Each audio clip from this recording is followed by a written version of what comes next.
Assalamualaikum warahmatullahi wabarakatuh.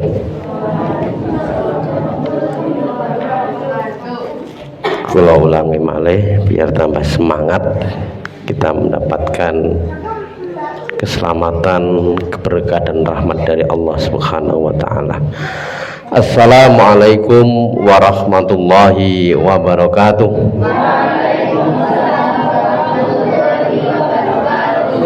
Alhamdulillahirabbil alamin. Alhamdulillahilladzi bi ni'matihi tatimmus shalihat. Asyhadu an la ilaha illallah wahdahu la syarikalah. Wa asyhadu anna Muhammadan abduhu wa rasuluhu la nabiyya ba'dah. Allahumma shalli wa sallim wa barik ala nabiyyina Muhammadin wa ala alihi wa ashabi ajma'in, amma ba'd. Jamaah kalam kajian Kamis malam yang dirahmati Allah Subhanahu wa taala. Alhamdulillah kita masih dipertemukan di dalam majelis ilmu ini, dipertemukan dalam majelis silaturahim di tempat yang insya Allah diberkahi dan diridhoi ini, sebagai wujud rasa syukur kita atas berbagai macam kenikmatan yang Allah berikan kepada kita. Di antara nikmat yang banyak orang tertipu, yaitu nikmat sehat dan sempat. Dan alhamdulillah Allah berikan pada malam hari ini sehat.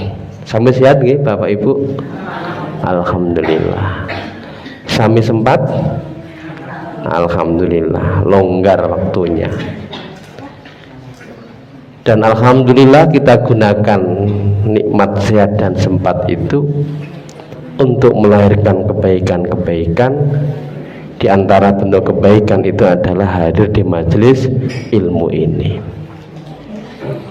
Karena dua nikmat ini, nikmat as-sihhatu wal faragh, oleh Ibnu Abbas ketika menjelaskan tentang surat At-Takasur, summalatus aluna yauma idin anin naim, kemudian sungguh kamu akan ditanyai, akan dimintai pertanggungjawaban tentang an-naim, tentang kenikmatan.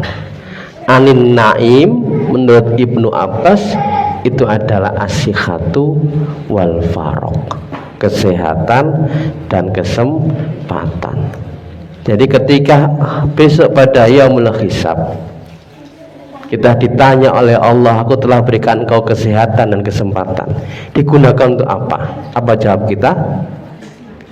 Kita gunakan untuk hadir di majelis kajian Kamis malam. Alhamdulillahirabbil alamin. Jamaah yang dirahmati Allah Subhanahu wa taala, malam ini kita akan mengkaji, mempelajari dawuh Yai Ahmad Dahlan. Jadi Yai Ahmad Dahlan itu memang tidak punya tulisan secara khusus. Yai Dahlan itu, ngertos Yai Dahlan? Ngertos nggih? Kenal? Sinten niku? Pendiri Muhammadiyah. Dari Mbah Yai Ahmad Dahlan itu memang nggak punya tulisan, tetapi kita mendapati dawuh-dawuhnya Yai Ahmad Dahlan itu dari murid-murid beliau. Di antara yang banyak menulis tentang Yai Ahmad Dahlan itu adalah Kiai Hajid dan Kiai Suja.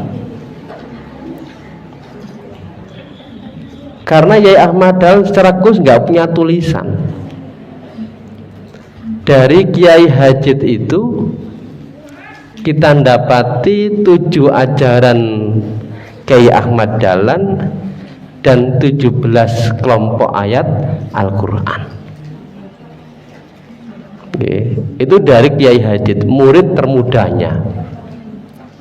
Jadi ada 7 ajaran Kiai Ahmad Dahlan, ya, yang ditulis, diringkas, dirangkum oleh murid termudanya. Nah, kita ini akan mempelajari satu dari falsafah Kiai Ahmad Dahlan. Dari 7 itu satu yang akan kita pelajari. Ya. Kalau 17 kelompok ayat Al-Quran itu kalau kita klasifikasikan isinya hanya 3. Kiai Ahmad Dahlan bicara tentang akidah, bicara tentang syariah, dan tentang akhlak. Itu 17 kelompok ayat Al-Quran itu kalau kita buat klasifikasinya dari 17 ayat itu, ya membicarakan tentang 3 hal itu. Dari Kiai Suja kita mendapati Islam berkemajuan. Pikiran-pikiran Kiai Ahmad Dahlan, jejak langkah beliau itu ditulis oleh Kiai Suja dengan judul Islam berkemajuan. Ya. Kemudian ada lagi pidato. Ya, pidatonya Kiai Ahmad Dahlan tahun 1923 sebelum beliau wafat itu, dalam acara muktamar nama Kongres Umat Islam itu, yang kemudian diberikan judul itu Tali Pengikat Hidup. Ya, ada buku namanya Tali Pengikat Hidup. Itu hasil transkrip dari pidato ceramahnya Kiai Ahmad Dahlan, yang di dalam Tali Pengikat Hidup itu tegas sekali Kiai Ahmad Dahlan bahwa Al-Quran dan Sunnah adalah pedoman bagi umat Islam. Ini menjadi dasar ideologis, ya, bahwa Muhammadiyah itu di antara karakteristik Islam berkemajuan itu sumbernya dari Al-Quran dan Sunnah Makbulah. Itu ada di dalam Tali Pengikat Hidup, transkrip dari pidato Kiai Ahmad Dahlan. Ya. Nah, dari 2 murid inilah kemudian kita mendapati banyak dawuh-dawuh Kiai Ahmad Dahlan, termasuk kalau kita baca bukunya Munir Mulkhan, ya, pesan dan kesan, yaitu juga banyak menulis pesan dan kesan Kiai Ahmad Dahlan di bab-bab terakhir itu ditulis oleh Dr. Munir Mulkhan. Jamaah yang dihormati Allah, nah pada malam hari ini kita akan membahas salah satu dari falsafah yang ditulis oleh Kiai Hajid, ya, dari 7 ajaran Kiai Ahmad Dahlan itu. Maka kalau kita membuat identitas diri Kiai Ahmad Dahlan itu, beliau bukan hanya pendiri Muhammadiyah. Kalau pendiri Muhammadiyah sudah pasti. Beliau juga dikenal sebagai seorang pembaharu Islam. Pertemuannya dengan Jalaluddin Al-Afghani, dengan Abdu, dengan Rasid Ridho, bacaan-bacaan tentang majalah Al-Urwatul Wusqa, tafsirnya Al-Manar, Rasid Ridho itu yang kemudian membuka cakrawala Kiai Ahmad Dahlan tentang bagaimana Islam yang berkemajuan itu. Jadi zaman segitu itu Kiai Ahmad Dahlan sudah berpikir tentang bagaimana Islam yang berkemajuan, ya, dan itu khas Muhammadiyah. Kiai Ahmad Dahlan itu juga dikenal sebagai seorang filsuf kehidupan, seorang filsuf kehidupan. Bedanya kalau filsuf Yunani itu dia berawang-awang dalam pikirannya, tapi Yai Ahmad Dahlan, apa yang dipikirkan Yai Dahlan itu mewujud dalam aksi nyata. Ya, apa yang dipikirkan dalam pikiran Yai Ahmad Dahlan itu tidak berhenti dalam pikiran, tetapi mewujud di dalam aksi nyata. Lahir rumah sakit, lahir lembaga pendidikan, ya, bahkan kalau saya membahasakan ketika Aisyah ditanya akhlak Nabi itu apa jawab Aisyah? Khuluquhul Al-Quran. Kalau ingin melihat Al-Quran, lihatlah Rasulullah SAW. Kenapa? Karena itulah perwujudan dari Al-Quran itu, apa yang dilakukan oleh Rasulullah SAW dalam kehidupan sehari-hari. Itulah Al-Quran. Yai Ahmad Dahlan itu, apa yang diyakini sebagai sebuah kebenaran, apa yang menjadi perilakunya, itulah kebenarannya. Maka saya membahasakan ya Ahmad Dahlan itu khuluquhul haq, akhlaknya adalah kebenaran yang dia yakini, yang beliau yakini itu. Ya, jamaah yang dirahmati Allah, itulah gambaran seorang filsuf kehidupan. Ya, hidupnya, pikirannya itu mewujud di dalam perilaku, mewujud dalam tindakan yang nyata. Nah, salah satu ungkapan atau daunnya Yai Ahmad Dahlan yang sangat mendalam sebagai seorang filsuf kehidupan itu apa? Di ajaran nomor 1 yang ditulis oleh Kiai Hajid itu apa? Kata Yai Ahmad Dahlan, manusia hidup di dunia hanya sekali. Untuk bertaruh sesudah mati akan mendapat kebahagiaankah atau kesengsaraan. Ini daunnya Yai Ahmad Dahlan. Manusia hidup di dunia hanya sekali. Untuk bertaruh sesudah mati akan mendapat kebahagiaankah atau kesengsaraan. Ungkapan ini ada di salah satu dari tujuan ajaran yang disampaikan Yai Ahmad Dahlan, kemudian ditulis oleh Kiai Hajid itu. Ya. Ini yang pertama. Maka dari ungkapan Yai Ahmad Dahlan itu bahwa manusia hidup itu hanya sekali, untuk bertaruh sesudah mati akan mendapat kebahagiaankah atau kesengsaraan. Kenapa Yai Ahmad Dahlan tidak menggunakan istilah akan mendapatkan surga dan neraka? Yai Ahmad Dahlan menggunakan kata kebahagiaan dan kesengsaraan, bukan surga dan neraka. Maka dari falsafah itu, dari ungkapan itu, ada 3 hal. Yang pertama, Yai Ahmad Dahlan mengingatkan tentang keterbatasan waktu. Yang kedua, Yai Ahmad Dahlan mengisyaratkan, menghabarkan kepada kita tentang tanggung jawab atas perbuatan yang kita lakukan. Dan yang ketiga, konsekuensi atas perbuatan yang kita lakukan itu mengarah kepada kebahagiaan atau kesengsaraan. Dalam bahasa yang lebih ringkas,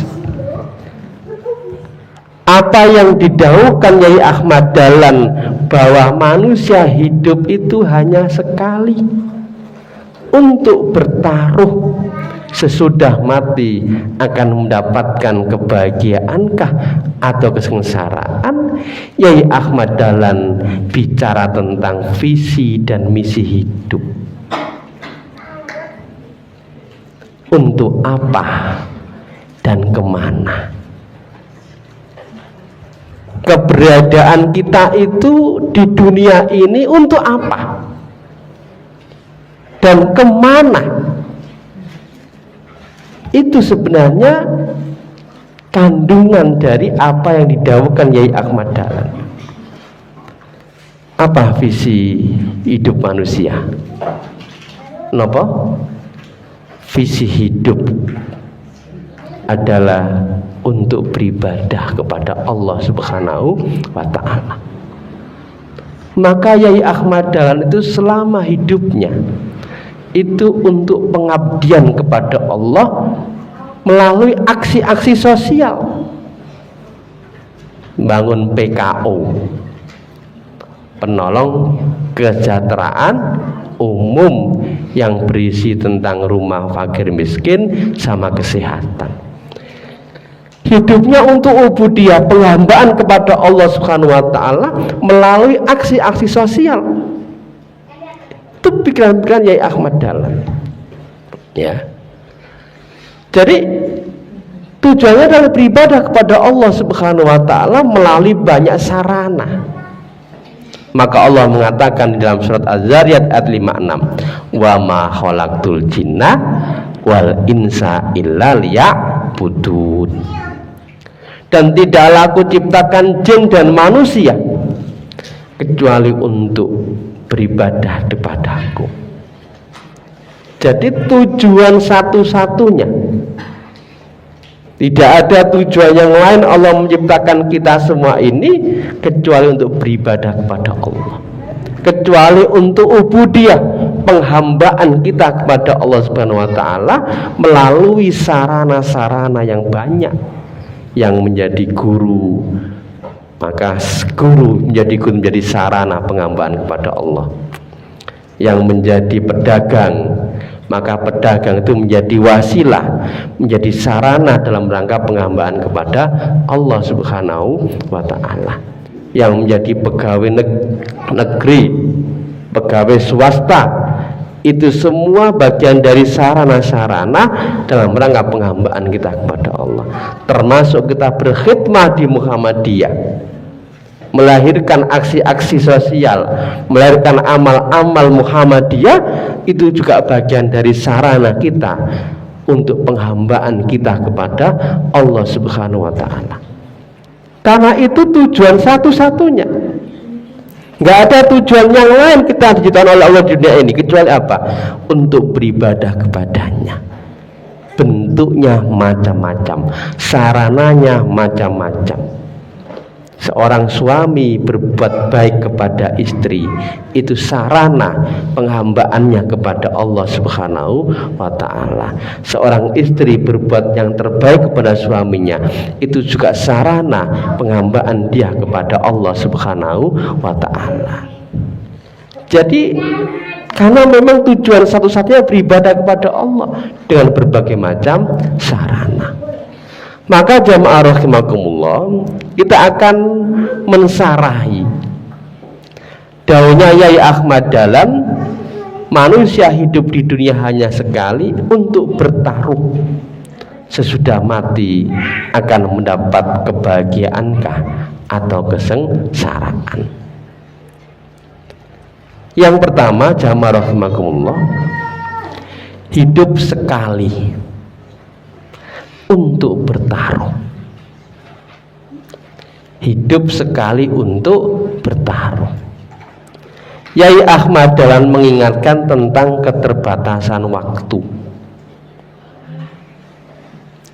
Ya, tentang keterbatasan waktu. Tidak ada kesempatan kedua untuk memperbaiki hidup di dunia ini kalau Allah sudah mewafatkan kita. Kata Rasulullah, a'maru ummati baina sittina wa sab'in. Umur umatku itu antara 60 sampai 70. Itu batasan kita. Dan tidak ada yang tahu kita kapan Allah memanggil kita. Ya, umur kita terbatas. Yai Ahmad Dahlan mengingatkan hidup itu hanya sekali di dunia ini. Karena sudah kita wafat, kita tidak bisa memperbaiki amal ibadah kita. Maka setiap detik itu adalah modal untuk kehidupan abadi di akhirat. Karena hidup ini di dunia ini ya hanya sekali terbatas, maka sungguh merugi kalau kemudian ada satu waktu yang tidak kita gunakan sesuai dengan tujuan penciptaan. Itu merugi. Kalau ada satu detik, bahkan 1 jam kemudian tidak kita gunakan sesuai dengan tujuan penciptaan, rugi kita. Kalau kau mencet, ya, berarti hilang begitu saja waktu itu. Maka orang Arab mengatakan al-waktu kas-saif, waktu itu kalau ini pedang, set, sudah. Orang Barat mengatakan time is money, waktu itu adalah uang. Saking berharganya waktu itu. Maka jamaah rahimakumullah, yang yuswanya, yang umurnya sudah 70 tahun wonten kata sakit balik mboten umur dari 30 tahun. Mboten sakit. Berbeda ketika masih muda itu oleh melaku, oleh jalan itu saya gagah. Ya, samparane urung ngelu-ngelu. Nah, sekarang pegel-pegel nek mboten sendepel wae wis boyoke wis krasa nggih. Waktu itu terus berlalu. Nggih. Tidak bisa kembali lagi jenengan yang sudah berumur 70 tahun, 80 tahun terus pengen dadi nom meneh umur 30 tahun, enggak bisa. Tua itu pasti. Maka jamaah rahimakumullah, ini penting. Hidup kita itu terbatas. Ya. 60 sampai 70 tahun kata Rasulullah sallallahu alaihi wasallam.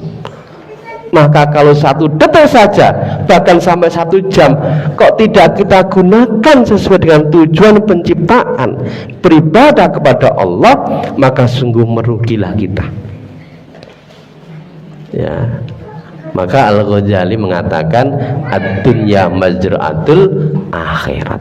Dunia itu tempat menanam akhirat kita. Ya, kalau kita menanam kebaikan, maka akan bisa kita petik nanti kebaikan di akhirat nanti. Maka mumpung padang rembulane, jembar kalangane. Mumpung Allah masih memberikan kita kesehatan, mumpung memberikan kesempatan, kita gunakan untuk terus melahirkan kebaikan-kebaikan. Ya, terus kita. Ya, tadi saya katakan di awal, 2 nikmat ini, sehat dan sempat, itu akan dimintai pertanggungjawaban. Bahkan ada satu riwayat, ada 4 perkara yang akan dimintai pertanggungjawaban. Yang pertama, wa an umrihi fima afna. Umur jenengan itu digunakan untuk apa? Umur, ya, sing yuswa wis 80 tahun. Di atas 80 wonten? Mboten wonten nggih. Ya 80. Digunakan untuk apa? Pasti sehat-sehat itu digunakan untuk apa? Ya. Pas sempat-sempatnya, waktu longgarnya dihabiskan untuk apa?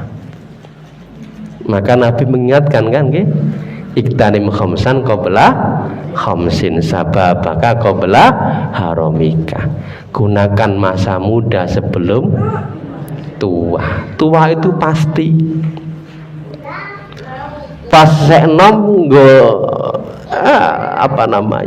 leha-leha saja. Ben-ben mela wis umur 40. Ya, wis umur 40 ben-bene wis umur 50.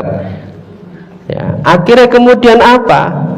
Menyesal, ngopo ya mbiyen pas isek enom kok ora bersungguh-sungguh di dalam beramal. Ya. Kemudian sehat sebelum sakit. Ya, sehat sebelum sakit. Pas sakit untu saja niku nggih. niku ya wis males kabehane. Niku lara untu. One mung yang yung misalnya gitu nggih. Niku lara untu. Ya, arep berbuat kebaikan dengan sempurna itu nggak bisa. Kemudian apa? Masa sempat sebelum datang kesibukan. Pas hurung duwe putu akeh luwange, begitu putune siji, loro, telu wis sibuk karena ngurusi putune. Ya. Kemudian apa? Kaya sebelum datang fakir. Ya, ini Rasulullah mengingatkan tentang hal itu. Iktanim khamsan qabla khamsin. Maka jamaah rahimakumullah, berkaitan dengan waktu ini, bahwa hidup kita itu terbatas.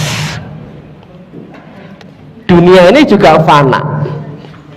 Ya. Yai Ahmad Dahlan itu mengingatkan kepada kita tentang apa? Tentang wal asri. Yai Ahmad Dahlan itu, Muhammadiyah itu dibangun dengan 3 etos. Etos welas asih rahmaniyah, etos surat Al-Maun. Al-Maun itu berapa lamanya diajarkan Yai Ahmad Dahlan kepada muridnya? 3 bulan. Sampai Kiai Suja itu matur, Pak Yai, napa mboten gantos surati? Wong kula niki nggih pun apal, pun paham. Ya. Kiai Suja niku matur kepada Mbak Yai Ahmad Dahlan, 3 bulan diajarkan tentang surat Al-Maun. Yai Ahmad Dahlan hanya nyauri, wis diamalke hurung, wis dipraktekke belum. Setelah itu murid-muridnya niku mencari fakir miskin, anak yatim, dimandikan, dikasih sabun. Ya, Yai Ahmad Dahlan itu dalam konteks bagaimana dia memahami Al-Quran bukan pada teksnya, tapi apa di balik teks. Inilah yang melahirkan aksi sosial, aksi-aksi nyata yang dilakukan oleh Yai Ahmad Dahlan. Surat Al-Maun 3 bulan. Yang ketiga, etos al-asr. Kalau Al-Maun itu melahirkan transformasi sosial, lahir rumah sakit, lahir normali, panti asuhan, lembaga-lembaga dakwah. Ya, itu Al-Maun. Lalu yang ketiga apa? Wal asri. Berapa lama Yai Ahmad Dahlan mengajarkan? Kalau Zakiyuddin Bedawi menyebutkan 7 bulan. Nek jenengan diulang 7 bulan surat wal asri terus niku bosen mboten? Padahal Yai Ahmad Dahlan mengajarkan setiap hari. Jam 7 sampai jam 8 itu untuk anggota Muhammadiyah, jam 8 untuk anggota Aisyah. Kemudian sorenya lagi untuk pemuda. Sampai-sampai pengajiannya jenenge pengajian wal asri.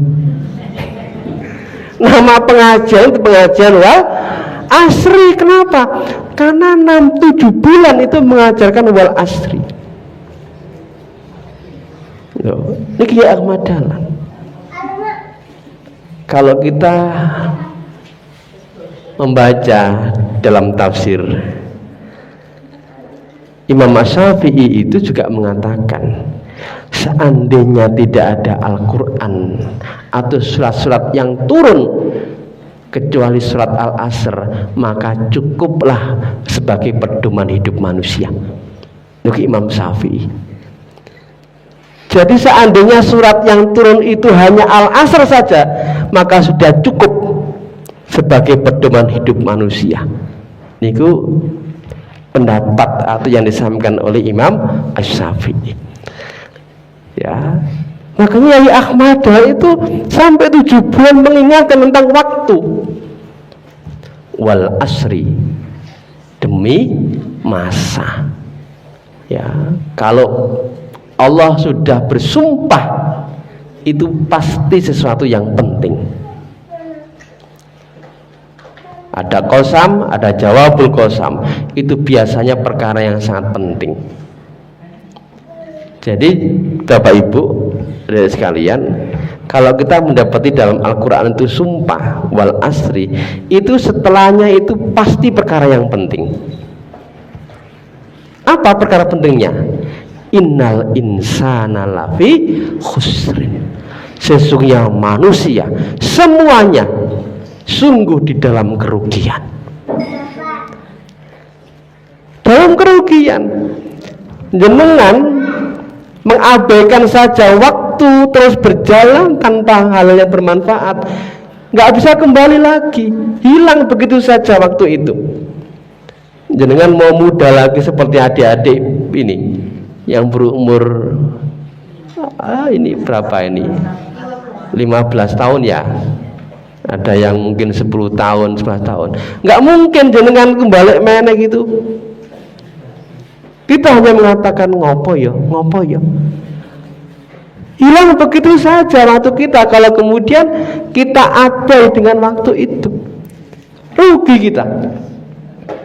Ya, semua manusia dalam kerugian kata Allah, tidak ada pengecualian, semuanya. Lalu Allah mengatakan illalladzina amanu wa amilus sholihat wa tawassaw bil haq wa tawassaw bis sabr. Kata Hamka, martabat manusia itu ya di 4 ini. Martabat kita sebagai manusia itu di 4 ini kata Hamka. Apa itu? Iman, amal soleh, saling menasihati, ya, share kebaikan, dan dalam kesabaran. 4 orang inilah yang akan mendapatkan kebahagiaan dan mereka tidak akan merugi. Jadi jamaah rahimakumullah, ya Ahmadah itu mengingatkan tentang kita ini terbatas. Sampai mulang wal asri itu 7 bulan. Apa tujuannya? Agar anggota santri-santrinya itu disiplin dan betul-betul memanfaatkan waktunya dengan sebaik-baiknya. Kita ini di Muhammadiyah kan kadang ya unik, undangannya jam 8 tekannya jam 9, undangannya jam 9 tekannya jam 10. Nah, kita nggak disiplin. Kita ini disiplinnya pas berbuka puasa. Gimana betul? Inggih. Jadi pokoknya berbuka puasa itu wis langsung satset. Hanya itu saja. Ya, kita ini mengabaikan tentang waktu. Ahmadan mengingatkan hidup itu di dunia hanya sekali. Lewat begitu saja kita sudah, kita hanya menyesali. Jadi iman, amal soleh, tawassaw bil haq, menyampaikan dakwah, share kebaikan, share kebenaran, dan menasihati dalam kesabaran. Namanya dakwah itu yang akan banyak cobaan-cobaan, tetap sabar. 4 martabat manusia inilah yang tidak akan mendapatkan kerugian. Ini makna pertama, hidup di dunia hanya sekali. Bahkan ada ungkapan Yai Ahmad Dahlan, judulnya itu gini, bermula dari wal asri. Tak bacakan ungkapannya, ini saya catat lengkap. Ini saya ambil dari Munir Mulhan. Lengah itu apa? Lengah itu mengabaikan kan nggih? Lengah. Ya. Kalau sampai terlanjur terus-menerus lengah, tentu akan sengsara di dunia dan akhirat. Kalau kita mengabaikan waktu begitu saja berjalan tanpa kita gunakan dengan hal yang bermanfaat, kita pasti akan sengsara di dunia dan di akhirat. Ya. tidak kita manfaatkan dengan sebaik-baiknya, waktu itu hilang begitu saja. Maka adik-adik sekalian ya, yang masih belajar, gunakan waktu sebaik-baiknya ya.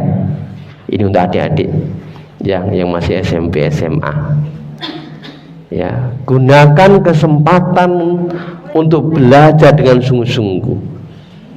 Buku di perpustakaan ini dibaca ya, terus dibaca, dipelajari. Karena kalau teman-teman adik-adik sekalian tidak memanfaatkan itu dengan sebaik-baiknya, itu pasti akan rugi, apalagi dalam perkara akhirat. Maka dari itu jangan sampai lengah, kata Yi Ahmad Dahlan. Kita harus berhati-hati. Orang yang mencari kemuliaan di dunia saja, kemuliaan di dunia, kalau hanya seenaknya dan tidak bersungguh-sungguh, tidak akan berhasil. Kita kalau ingin sukses di dunia, hanya leha-leha sakarepe dhewe, kita nggak bisa berhasil. Ya, adik-adik sekalian ingin sukses, ingin mendapatkan nilai yang baik, ya, tidak usaha, nggak belajar, nggak bisa. Ya, harus dengan kesungguhan. Apalagi mencari keselamatan dan kemuliaan di akhirat. Kalau hanya seenaknya, sungguh tidak akan berhasil. Jadi mencari dunia saja itu nggak boleh kita abai dengan waktu. Terus bergerak waktu itu dan nggak bisa kembali lagi. Apalagi mencari kemuliaan akhirat. Ya, mau berbuat baik wae sik sase. Wis umure 40 engko sik lah ngenteni 50 engko sik lah ngenteni 60. Ya. Terus kapan? Ya. Ini nasihat Yi Ahmad Dahlan. Maka jamaah rahimakumullah, manusia hidup di dunia hanya sekali. Gunakan dengan sebaik-baiknya. Kemudian yang kedua, hidup itu sebagai taruhan. Hidup ini untuk bertaruh, bukan dalam arti permainan, tetapi apa? Setiap perbuatan amal yang kita lakukan itu ada konsekuensinya. Mau memilih fujur, silakan.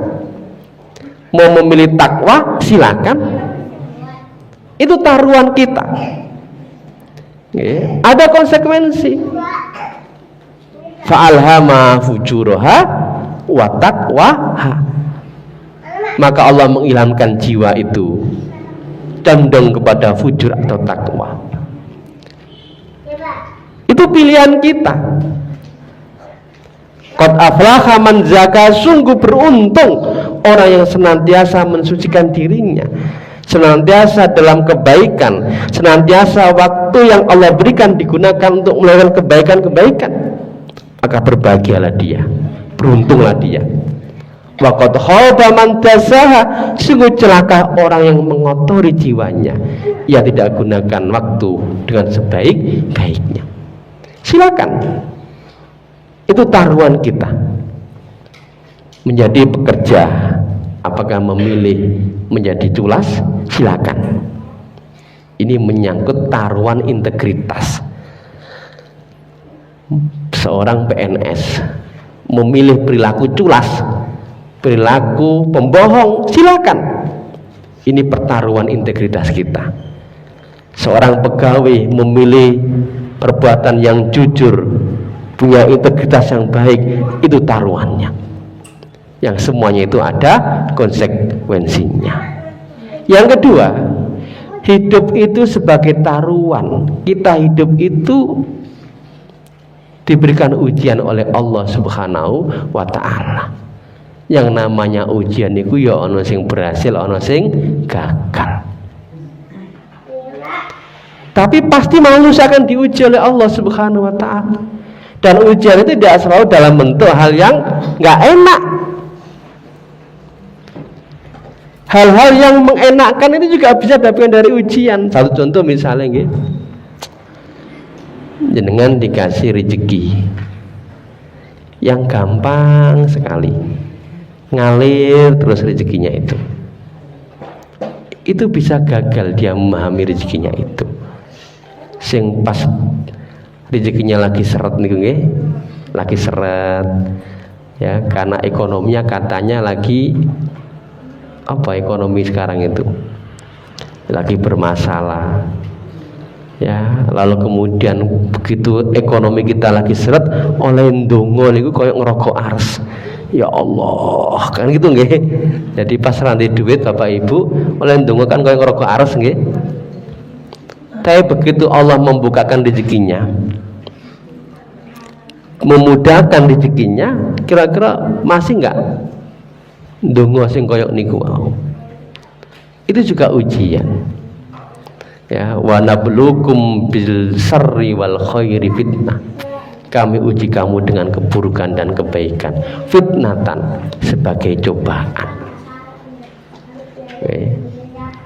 Jadi hidup itu taruhan, ujian, kita itu diuji oleh Allah Subhanahu wa taala. Di dalam surat Al-Ankabut ayat 2 sampai 3 Allah berfirman, "Ahasiban nasu ayyutraku ayyaqulu amanna wa hum la yuftanun." Apakah manusia mengira dibiarkan begitu saja setelah ia mengucapkan amanna, kami beriman, wa hum la yuftanun, dan mereka tidak diuji? Oh, tidak. Ya, kita diuji. Tujuannya dua. Ayat yang ketiga, walaqad fatannal ladzina min qablihim, dan sungguh kami telah menguji orang-orang sebelum mereka. Apa tujuannya? Fala ya'lamannallahu alladzina sadaqu.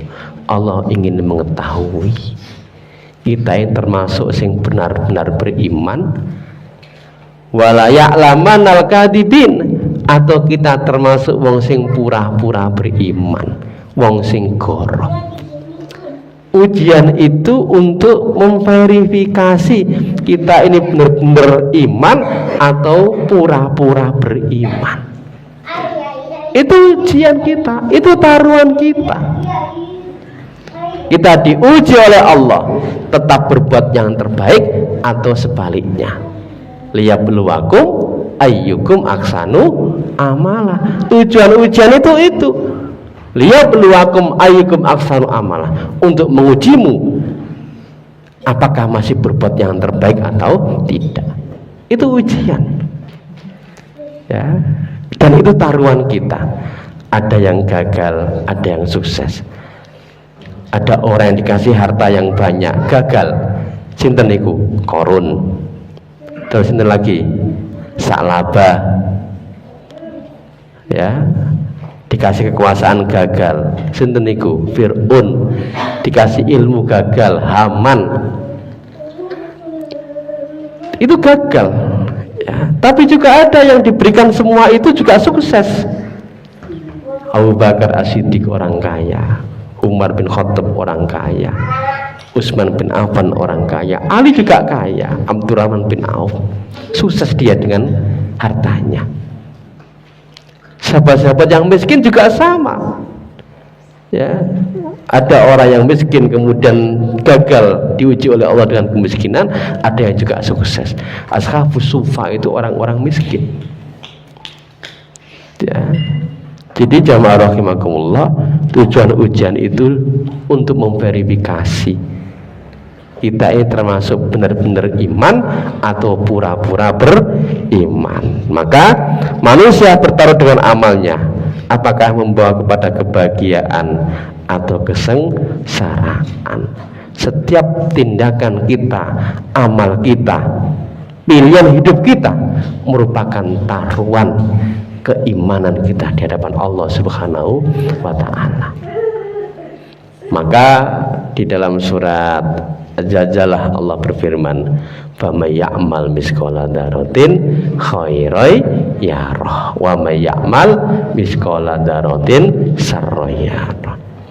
Siapa yang beramal seberat biji zarah, khairan berupa kebaikan, yarah pasti dilihat oleh Allah Subhanahu wa ta'ala. Kita nggak boleh meremehkan, wong sayyidi wae kok, nggak boleh.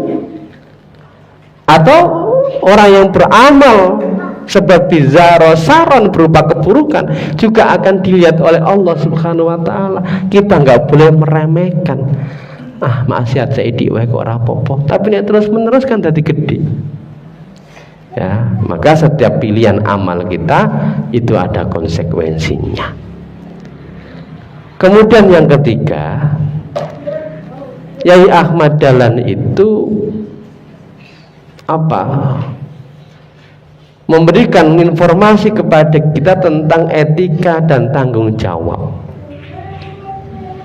bahwa iman itu harus mewujud dalam aksi nyata. Ya, maka beliau menekankan 3 aspek: ilmu, iman, amal. Ya, ilmu, amal, dan keikhlasan. Ya, ilmu itu memahami kebenaran, amal membuktikan kebenaran, dan ikhlas menjaga nilai-nilai amal di hadapan Allah Subhanahu wa taala. Maka ada ungkapan Yai Ahmad Dahlan di dalam tulisannya Hajid, Kiai Hajid itu begini: semua manusia itu akan binasa kecuali orang yang alim, dan semua orang yang alim itu akan binasa kecuali yang beramal. Orang yang beramal itu juga akan binasa kecuali yang ikhlas. Saya itu mencari-cari, ya, mencari sandaran ini sebenarnya, adakah ulama-ulama sebelum Yai Ahmad Dahlan itu punya ungkapan yang sama? Kok sampai Yai Ahmad Dahlan punya ungkapan yang demikian itu? Ya, saya sedang mencari. Lalu kemudian saya menemukan, ternyata di dalam Ihya Ulumuddin itu Al-Ghazali juga ada pernyataan itu. Kullu insan halak, semua manusia itu akan binasa, ilal alim, kecuali orang yang berilmu. Wa kullul alim halak, setiap yang berilmu juga akan binasa, ilal amil, kecuali yang mengamalkan. Wa kullul amil halakun, yang beramal itu juga binasa, ilal mukhlis, kecuali yang ikhlas. Loh, itu ada di dalam ungkapan Al-Ghazali dalam Ihya Ulumuddin itu. Kesimpulan saya apa? Oh, Yai Ahmad Dahlan membaca Ihya Ulumuddin. Ya, ada kesamaan ucapan yang disampaikan Ihya Ulumuddin Al-Ghazali dengan apa yang didakwakan oleh Yai Ahmad Dahlan. Itu jenengan bisa baca di dalam tulisannya Hajid. Ya, jadi dalam konteks tasawuf ini memang lebih dekat Yai Ahmad Dahlan itu kepada Al-Ghazali. Tetapi dalam konteks filsafatnya, Yai Ahmad Dahlan itu lebih dekat dengan Iqbal dari Pakistan tentang eksistensi diri. Ya. Maka dari falsafah itu kemudian menyadari bahwa hidup ini hanya sekali, jangan menunda kebaikan, jangan sia-siakan waktu, gunakan hidup untuk bermanfaat bagi semua. Dan itu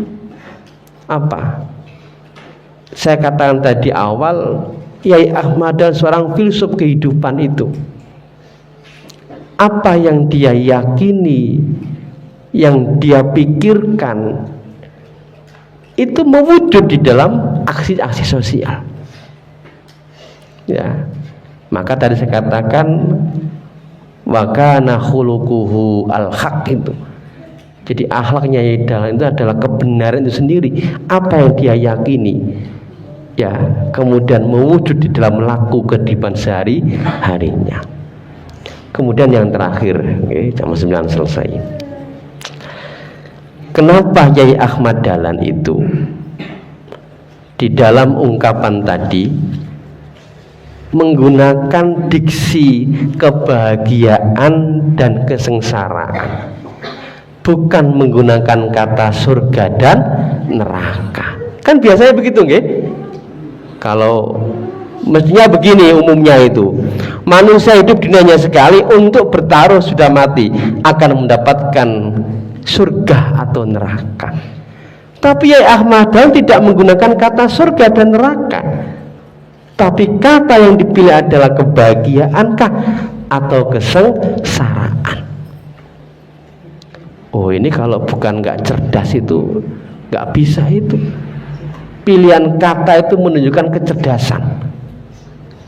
Ya, pilihan kata.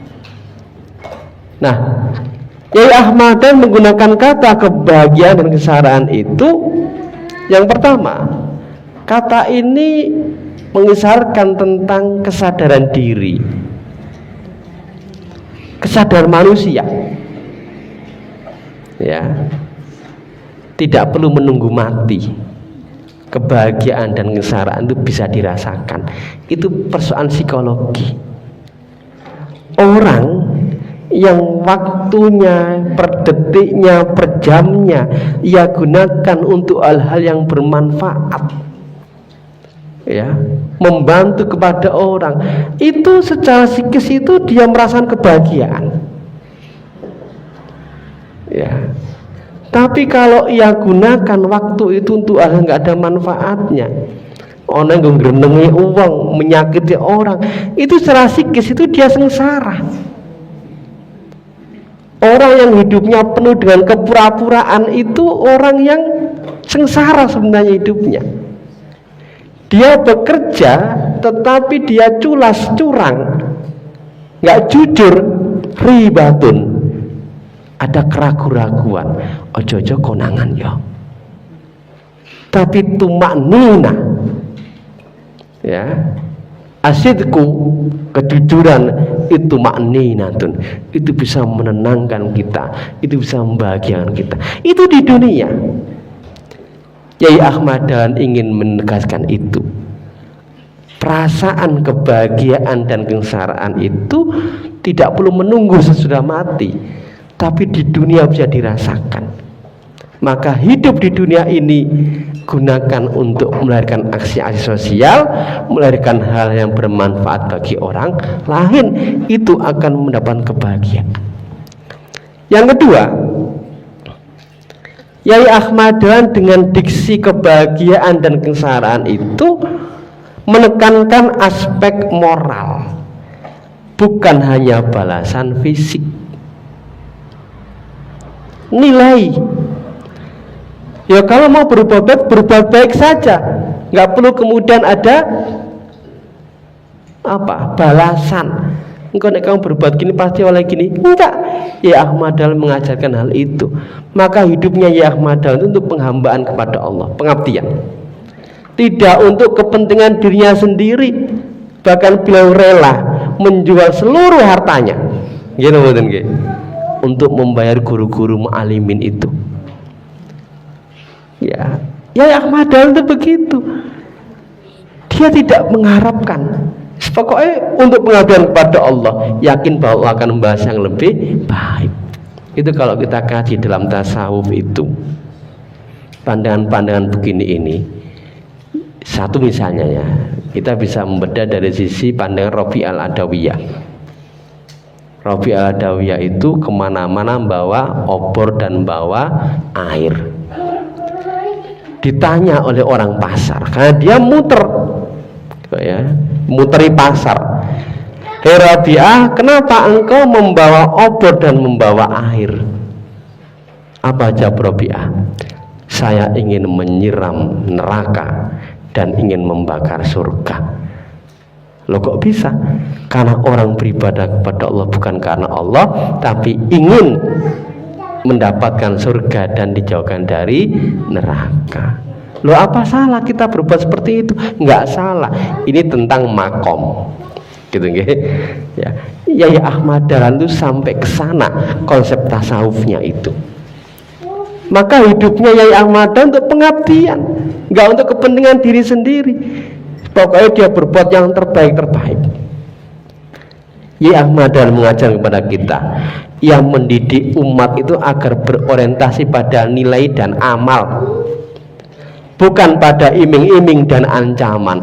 Engkau nek kue melakukan ini akan mendapatkan ini, nek kue orang lakukan ini akan mendapatkan ini. Enggak seperti itu ya Ahmad Dahlan. Mengajarkan kepada umatnya, santri-santrinya agar ia apa? Berorientasi pada nilai dan amal. Ya pokoknya beramal saja. Itu bentuk keikhlasan. Saya membahasakan begini. Ya Ahmad Dahlan itu apa? Hidup tanpa pamrih dan berumah tanpa angin. Nah itu ungkapan saya tentang Ya Ahmad Dahlan. Hidup tanpa pamrih, hidupnya untuk pengabdian, berumah tanpa angin, ya, nafsunya itu betul-betul dikendalikan. Ya, ini ungkapan saya dari apa jejak langkah Ya Ahmad Dahlan itu, kesimpulan saya begitu. Beliau itu berhidup tanpa pamrih, berumah tanpa angin. Ya, tenang, tetapi begitu welas asihnya kepada siapapun. Ya, ini Yai Ahmad Dahlan. Maka pilihan kata kebahagiaan kesengsaraan itu pilihan yang memang menunjukkan Yai Ahmad Dahlan itu cerdas, pintar. Ya.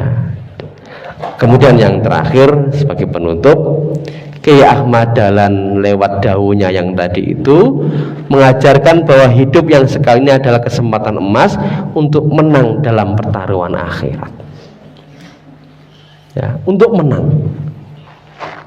Hidup sekali untuk bertaruh. Kita harus menang. Kita mendapatkan kebahagiaan yang abadiyun, kebahagiaan yang abadi. Maka kita harus paham betul, menyadari tentang asal usul dan tujuan kita, untuk apa kita hidup. Kita harus memaknai hidup kita ini supaya apa? Supaya ada kompas. Oh, hidup itu penuh makna. Ada satu tujuan kenapa Allah menciptakan kita di dunia ini. Yang kedua, kita menjalani amanah dengan sebaik-baiknya. Yang Allah berikan kepada seluruh tubuh kita itu adalah amanah. Ya, apa yang kita miliki, tangan, kaki, mata, itu semuanya adalah amanah. Anak adalah amanah, istri adalah amanah, semua jabatan itu adalah amanah, dan kita gunakan sebaik-baiknya dalam rangka pengabdian kita kepada Allah. Yang terakhir, hendaknya menjadikan setiap amal yang kita lakukan sebagai apa? Sebagai bekal menuju kebahagiaan yang hakiki. Jangan sampai satu waktu yang kita lalui begitu saja tanpa kita gunakan sesuai dengan tujuan penciptaan. Rugilah kita. Maka ada satu hadis, man kana yaumu khairan min amsihi bahwa marbuh. Siapa yang hari ini lebih baik daripada hari kemarin, maka dia orang yang beruntung. Hari ini harus lebih baik daripada hari kemarin. Wa man kana yaumu sawaan fahuwa maghbun. Siapa yang hari ini sama dengan kemarin, maka dia termasuk orang yang merugi. Podo, kita rugi. Apalagi yang ketiga, wa man kana yaumuhu sarran min amsi. Siapa yang hari ini lebih buruk daripada kemarin, fahuwa mal'un, maka itu termasuk orang yang terlaknat. Maka kita harus jadikan hari kita ini, ya, kesempatan kita di sini hari ini harus lebih baik daripada yang kemarin, harus lebih baik dan lebih baik. Jamaah yang dirahmati Allah Subhanahu wa taala, saya kira itu sedikit sarah dari falsafah Yai Ahmad Dahlan, ya, dari sarah yang 7. Ya, salah satunya adalah yang kita pelajari pada malam hari ini. Manusia hidup di dunia hanya sekali. Untuk bertaruh sesudah mati, akankah mendapat kebahagiaankah atau kesengsaraan? Mudah-mudahan ada manfaat. Hal yang kurang menyinggung, saya mohon maaf yang sebesar-besarnya. Nasrul minallah wa fathun qarib wa basyiril mukminin. Wassalamualaikum warahmatullahi wabarakatuh.